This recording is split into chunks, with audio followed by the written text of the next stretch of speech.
They said getting started was the hardest part, but no one told you how hard it is to scale a custom service business. It's time for your team to step up, but your clients want you. Discover how to scale to 7 figures and beyond by freeing up time and getting your team to run whole parts of the company so you can focus on scaling profits. This is the Hands Off CEO with Mandy Ellefson. Our topic today is the best type of consulting agency to scale in a challenging economy. There are definitely some significant changes that have been happening in the past year. And there are some industries where there has been an enormous amount of increase of demand. And then there are some industries, travel, for example, that have had, it's just totally crashed, right? And the reason why is the buying patterns have changed. Now, this is nothing new, right? Buying patterns have changed for hundreds of years, right? But what has changed most recently is just how quickly those buying patterns have changed. And the same thing happens when there's a recession or a downturn in the market as well. And, we might be foreseeing that in coming months and years as well. So how do you be able to position your consulting agency so that you can really not just survive, but thrive in this industry? And, this was something that came up in one of our executive briefings within the past couple weeks. And there was an agency owner who was sharing how, he's been in business for 20 years and how he said that, at the last downturn, it was really rough. And and what had happened is there was a real uptick in demand just before, and then, everything kind of crashed down. So they had built up all this infrastructure in their business, and then they hadn't been able to create new demand fast enough to be able to sustain all that infrastructure when the market started to take a turn. And, one of the things that he's looking to make a change with now is to really make his business recession proof by being able to have the kind of agency that is not, the growth of the agency is not going to be matching the growth or the decline of the market, right? I mean, obviously, it'd be nice to match the growth of the market, right? But we take advantage of the growth of the market. But, how do you be able to safeguard your agency when there is a downturn? And really how you do that is you have the types of consulting agencies that fare well in challenging economies are really the ones that have the ability to solve pressing challenges that are timely. So like I said, the buying patterns have changed and you need to be able to change with them. And right when COVID hit, there was a real big opportunity, I guess you could say, to really look at the business and saying, how are we going to innovate to be able to stay relevant? And this is something that we had to do with all of our clients. All of our clients had to look at their business and say, how are we going to be able to stay competitive in this market? So it came down to this power of ones that I'll share with you here in a moment. But before we get into that, I want to talk about something else. As this podcast is released, I will be living in my new house in St. George, Utah, and there is some really amazing mountain biking there. And I love to mountain bike.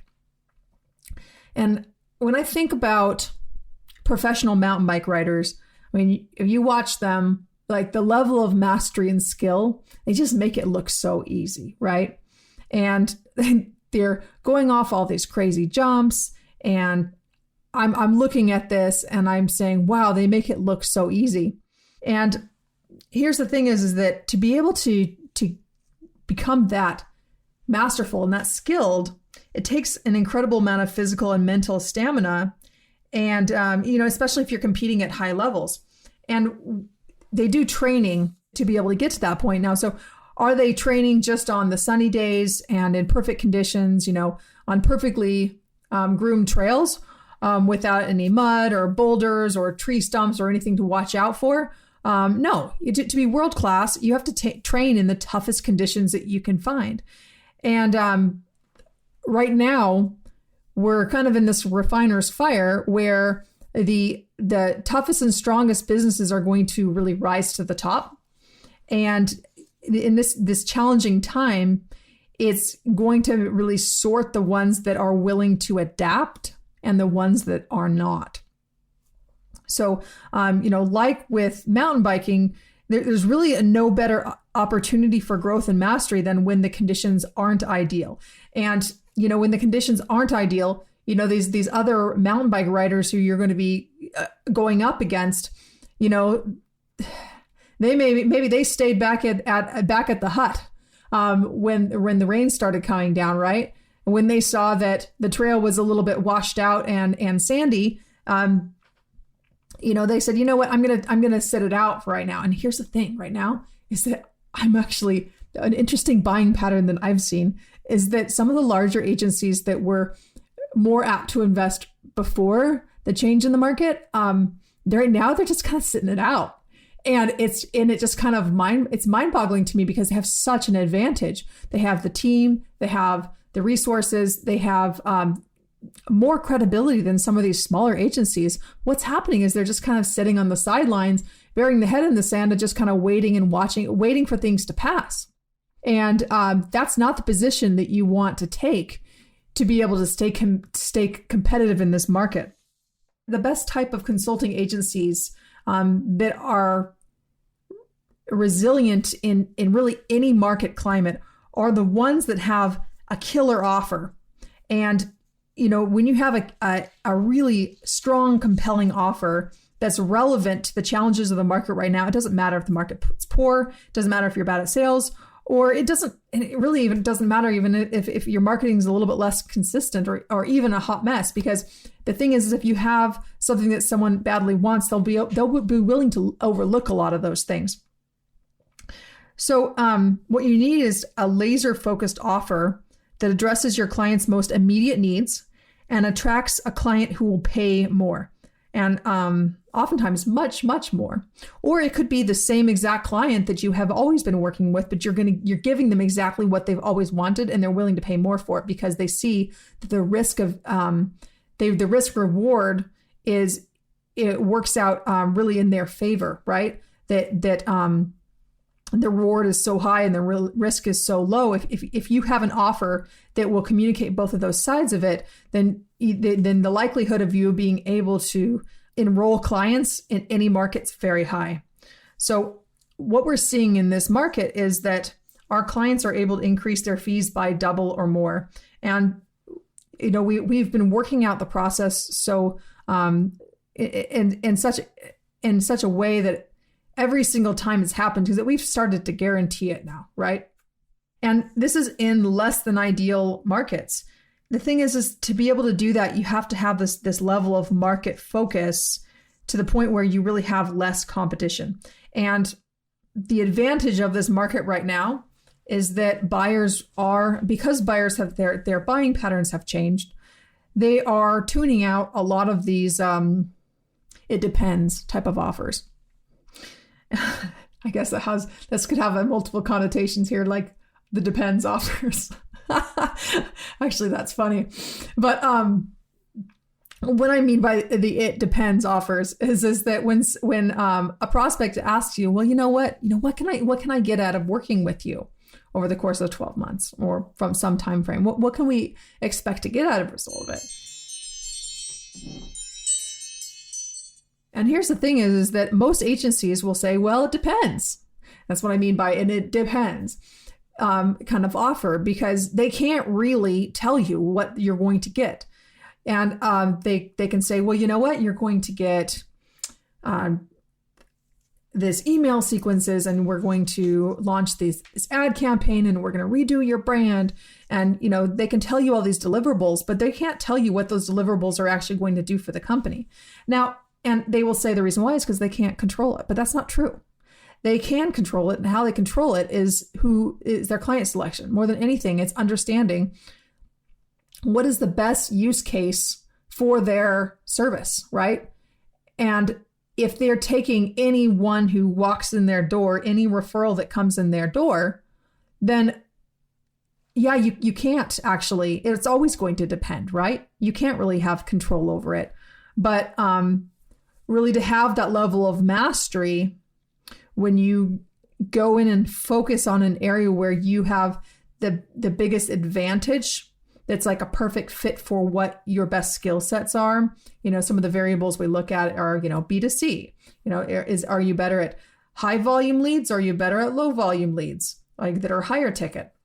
And there's just a number of these variables we look at when we understand under what circumstances can your services best fit a market need, right?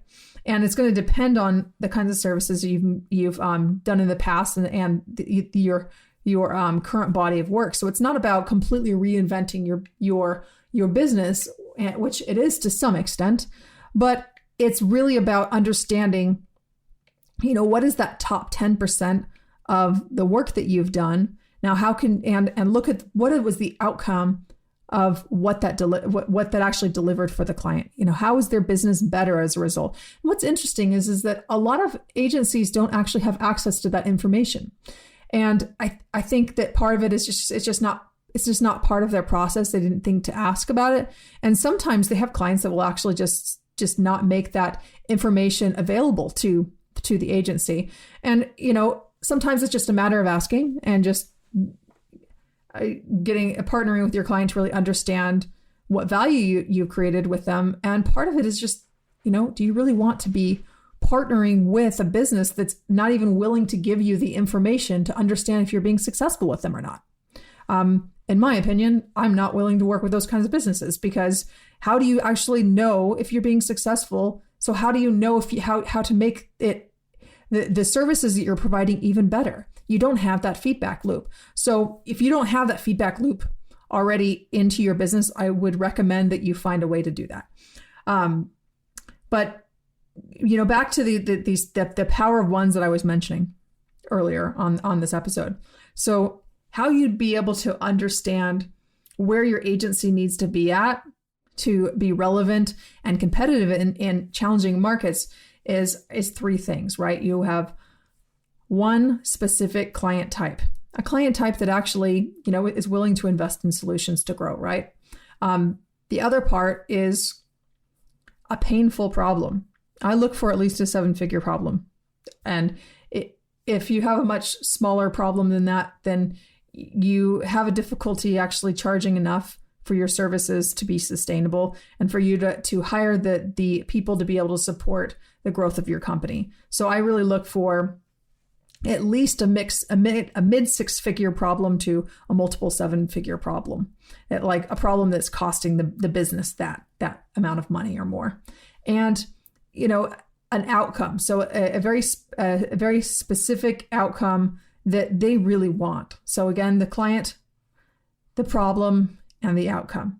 And when you get all three of those aligned, that's where you have a consulting agency offer that will be compelling, that will be easier to sell. You can really command a higher fee for. We see it minimum double or more. In some cases, if you're already selling like a multiple 6-figure service, sometimes that's just not scalable, and it completely requires a CEO. So what we might do is actually lower that investment to find something that is kind of middle of the road, that's somewhere between like $50,000 and $150,000. But going back to being able to double your services, most of the businesses that we work with are really looking at, how do we be able to double our fees? How do we be able to double, triple, even quadruple our fees so that you have for doing almost the same work, right? It's, what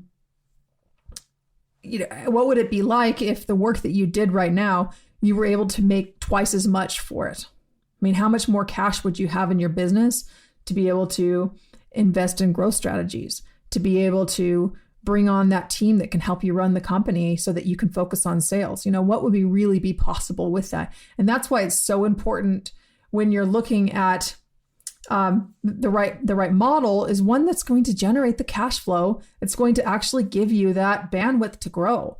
And that's the number one thing that we see missing in agencies as they're scaling is they skip this step of really financing the growth of their company within their model, because if they don't do that, what happens is it's just not sustainable. And then you stay profitable, but you stay profitable at the expense of you as a CEO working 2 or 3 jobs. And that's why so many agencies are not sustainable and the CEOs are working like 60, 80 hours per week. So make sure you have that offer that delivers enough value that you can command higher fees for. So if you would like to look at how this lays out over your business, we have an executive briefing, a live executive briefing. I lead this every week on Wednesdays at 12 Mountain Time. And what we discuss is what's working to scale growth in agencies right now. And really, it's an opportunity for you to get coaching from me, actually, for free, because like we do this in this executive briefing, and for you to really understand how this model might overlay on your business. And they do fill up pretty quickly because we do them in a small group environment. I have a lot of opportunity to interact with each person. That's really my style. But I would love to have you on the briefing if you're at a place where you are really ready to scale your agency and, just looking at the best way to go about doing it. So if you're interested, you can sign up for that at handsoffceo.com/RSVP. And thanks so much for listening in today. I hope you are enjoying the Hands Off CEO podcast. This is Mandy Ellefson, your host, signing off. Thanks for listening to this episode of the Hands Off CEO with Mandy Ellefson. If you want to work less and make more, make sure you subscribe and get a new episode every week, and help spread the word by leaving a review.